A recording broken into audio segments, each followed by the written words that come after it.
Hello everyone and welcome back to the Flutter series. और ये वाली जो एपिसोड है ये लिंक है प्रीवियस एपिसोड से, जिसमें अंदर हमने डेटाबेस को ओपन किया था, क्रिएट किया था। उसकी बेसिक्स हमने देखी थी कि डेटाबेस क्या चीज़ होती है और किस तरह से हम उसका अंदर रीड राइट कर सकते हैं। तो अगर आपने वो एपिसोड नहीं देखा तो आई मस्ट से कि आप पहले वो एपिसोड ज़रूर देखें, क्योंकि इसके अंदर हम डेटाबेस के अंदर इंसर्शन करेंगे। जो भी डेटा हम यूज़र इनपुट लेगा और वो हम इंसर्ट करेंगे। तो हम यहाँ पे सबसे पहले इंसर्शन करने से पहले सबसे पहले हमें टेबल बनाना होगा। तो टेबल बनाने से पहले जो उसका जो प्राइमरी वर्क है वो एक है कि हम मॉडल क्लास बनाएं। सबसे पहले जो जो फील्ड्स हमें इनपुट देनी है, तो यहाँ पे हम एक क्लास बनाएंगे क्लास, और इसका नाम होगा यूज़र मॉडल। और उस यूज़र मॉडल के अंदर हम यहाँ पे रखेंगे फाइनल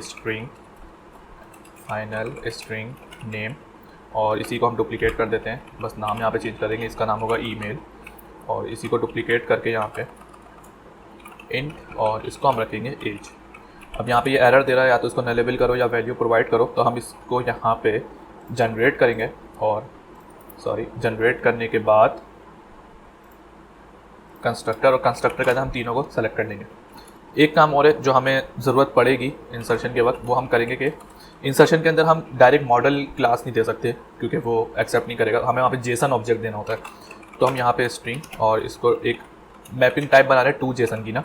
तो हम यहाँ पे करेंगे मैप, जो भी हमारे जो फील्ड्स होंगी उसको 2JSON में कन्वर्ट करके और हम इंसर्शन करेंगे। तो यहाँ पे हम करते हैं रिटर्न।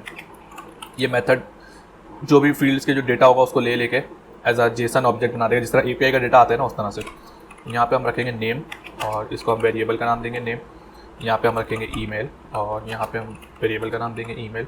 यहाँ पे हम रखेंगे एज, और यहाँ पे हम नाम देंगे एज, और यहाँ पे इसको क्लोज कर देंगे। That's it. तो ये हमारा यूज़र मॉडल कंप्लीट हो चुका है। इतना सा काम करना था हमें। और सेकंड जो चीज़ है, अब एक रैपो क्लास बनाएंगे यूज़र की। रैपो क्लास बनाने की नीड नहीं होती, मैंडेटरी नहीं है कोई वो, लेकिन हर जैसे कोई भी मॉड्यूल है आपका, यूज़र मॉड्यूल है, लॉगिन क्लास है, साइनअप क्लास है आपकी, फॉरगेट पासवर्ड है, तो इसका एक रैपो बना लें। उसके अंदर जितनी भी APIs होती है, उसमें जितना भी DB की जो क्रिएशन होती है, इंसर्शन डिलीशन होती है, वो सारे उसके अंदर जाना चाहिए। तो उससे ये होता है कि जब भी आप की जो एप्लीकेशन है, जब वो एक लार्ज स्केल पे डेवलप हो जाती है, आपको किसी एक पर्टिकुलर मॉड्यूल के ऊपर काम करना है, तो आप उस रैपो में जाके काम कर सकते हैं। तो मैं यहाँ पे बनाऊंगा यूज़र अंडर इसको रैपो, और इस रैपो के अंदर हम ऑलराइट। तो हम यहाँ पे अब यूज़र रैपो बनाते हैं। तो यहाँ पे हम सबसे पहले इंपोर्ट कर लेते हैं अपनी डेटाबेस को, और यहाँ पे हम बनाते हैं क्लास, और इसको नाम देते हैं हम यूज़र रैपो का। और यूज़र रैपो का नाम देने के बाद इसको यहाँ पे ओपन करते हैं। यहाँ पे एक मेथड बनाएंगे वॉइड, और क्रिएट टेबल, और क्रिएट टेबल के अंदर हम यहाँ पे जहाँ से भी ये एक्सेस होगा तो वहाँ से हमें डेटाबेस की जो इंस्टेंस है वो हमें प्रोवाइड करनी होगी। अच्छा, टेबल हम यहाँ पे एंड्रॉयड का अगर आपका बैकग्राउंड हो तो वहाँ पे टेबल बनाने के लिए हम रूम के अंदर जो डायरेक्ट एंटिटी क्लास बना देते। तो यहाँ पे वो ऐसा नहीं है। यहाँ पे हमें क्या करना होगा, DB, और यहाँ पे क्यूरी लिखनी पड़ेगी हमें एग्जीक्यूट, और यहाँ पे हमें क्यूरी लिखनी होगी किस तरह, क्रिएट टेबल, और यहाँ पे आगे लिखना होगा यूज़र टेबल का नाम यूज़र, और यहाँ पे हमें अपनी सारी फील्ड्स बतानी होंगी। इसको ID, और यहाँ पे ID मैं स्मॉल से देता हूँ इसको ID, और यहाँ पे लिखूँगा इंटीजर। ID हमारी इंटीजर होगी, जो भी प्राइमरी की हमें रखनी होगी ना यहाँ पे, तो वो हमारी होगी। और यहाँ पे हम देंगे कॉमा नेम। अच्छा, प्राइमरी की जो हम यूज़र से नहीं लेंगे वो ऑटो जनरेटेड होगी, और नेम हम टेक्स्ट में लेंगे यूज़र से, ईमेल भी हम टेक्स्ट में लेंगे यूज़र से, एज हम लेंगे इंटीजर में। तो यहाँ पे हमें पूरा लिखना पड़ेगा इंटीजर, और यहाँ पे इसको क्लोज कर देंगे। तो ये हमारा काम हो गया क्रिएट टेबल का। अब हम जाते हैं अपने main.dart के अंदर, और यहाँ पे जाने के बाद हमारा ओपन DB था, इसके नीचे ही हम एक मेथड बनाएंगे फ्यूचर, और यहाँ पे हम रखेंगे वाइड, और यहाँ पे हम रखेंगे इंसर्ट DB, और यहाँ पे इंसर्ट DB को हम ओपन करते हैं। यहाँ पे इसको रख देंगे एसिन टास्क के थ्रू, और यहाँ पे हम रखते हैं डेटाबेस जो हमने टॉप पे बनाया था, डू अवेट, और यहाँ पे हम रखते हैं ओपन DB जो हमारा लोकल मेथड है यहाँ का main.dart। तो हमने इंसर्ट DB का एक मेथड बनाया है, उसके अंदर जो हमने main.dart के अंदर ओपन DB का एक मेथड बनाया था जो रिस्पॉन्सिबल होगा डेटाबेस को ओपन करने में और रिटर्न करने में। तो उसकी मदद से हमने यहाँ पे इंस्टेंस क्रिएट किया, मतलब डेटाबेस की वैल्यू हमने ली है उससे, ठीक है। और यहाँ पे हम अब क्या करेंगे, यूज़र रैपो जो हमने बनाई थी यूज़र रैपो, और उसका इंस्टेंस बनाएंगे यूज़र रैपो, और इसको नाम हम प्रॉपर देते हैं user repo equal to new. User repo, और यहाँ पे अब हम यूज़र रेपो डॉट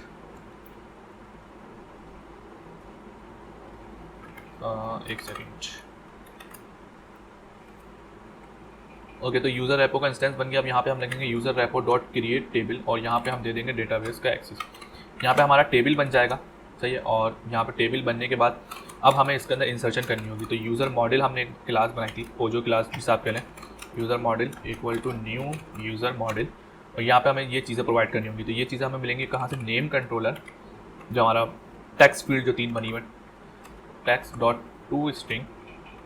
इसके बाद हम यहाँ पे देंगे email controller dot text dot to string, और यहाँ पे हम देंगे age controller dot text dot to string. लेकिन यहाँ पे हम स्ट्रिंग नहीं पास कर सकते हमने, क्योंकि वहाँ पे इंटीजर लिया। तो हम यहाँ पे एक मेथड यूज़ करेंगे इंट डॉट ट्राई पार्स, और यहाँ पे इसको इस तरह से, ठीक है। ये काम होने के बाद यूज़र मॉडल बन गया हमारा। यहाँ पे हम यूज़ करेंगे अवेट, और डेटाबेस को हम यूज़ करते हुए यहाँ पे लिखेंगे डॉट इंसर्शन। अब हम यहाँ पे करेंगे, टेबल का नाम हमारा होगा यूज़र। ये मैं टेबल का नाम मैं फ़िलहाल यहाँ पे ऐसे ही लिख रहा हूँ, आपने ऐसे नहीं लिखना। अगर आपकी कोई एप्लीकेशन चलती हुई एप्लीकेशन है तो टेबल्स के नाम आप किसी सेपरेट जगह पे लिखें, ताकि कभी गलत से टाइपो वगैरह ना हो, तो एरर के चांसेस आपके कम हो। और यहाँ पे हम लिखेंगे यूज़र मॉडल, और मैंने आपको बताया था कि जेसन के अंदर, मैप के अंदर हम कन्वर्ट करके इसको देंगे। तो टू मैप का मेथड हमारा यहाँ पे काम आ गया। और इसके बाद हम यहाँ पे लिखेंगे await dot await database dot close, और इसको यहाँ पे, तो यहाँ पे हमने इंसर्शन का मेथड लिखा है कि जो भी हमारा काम होने के बाद डेटाबेस क्लोज होना ज़रूरी है। डेटाबेस का इंस्टेंस अगर खुला रहेगा तो वो प्रॉब्लम है हमारे लिए बाद में। तो ये वीडियो यहाँ तक की थी कि हमने डेटाबेस के अंदर इंसर्शन किस तरह से करनी है। अगर मैं यहाँ पे भी इंसर्शन कुछ कर भी दूंगा तो आपके सामने कोई आउटपुट निकलेगा नहीं, तो बेहतर है मैं इसको अभी यहीं पे पॉज करता हूँ इस वीडियो को। और नेक्स्ट वीडियो के अंदर हम सिर्फ गेट का मेथड लिखेंगे, जो बहुत ही सिंपल सा होगा। उसके अंदर हम ज़्यादा कोई फाइल्स वगैरह क्रिएट नहीं करेंगे, सिंपल एक मेथड लिखेंगे गेट का, select static from user table, और उसको प्रिंट कराएंगे। तो इंसर्शन और जो हम डेटा रीड करेंगे वो हम एक साथ करेंगे।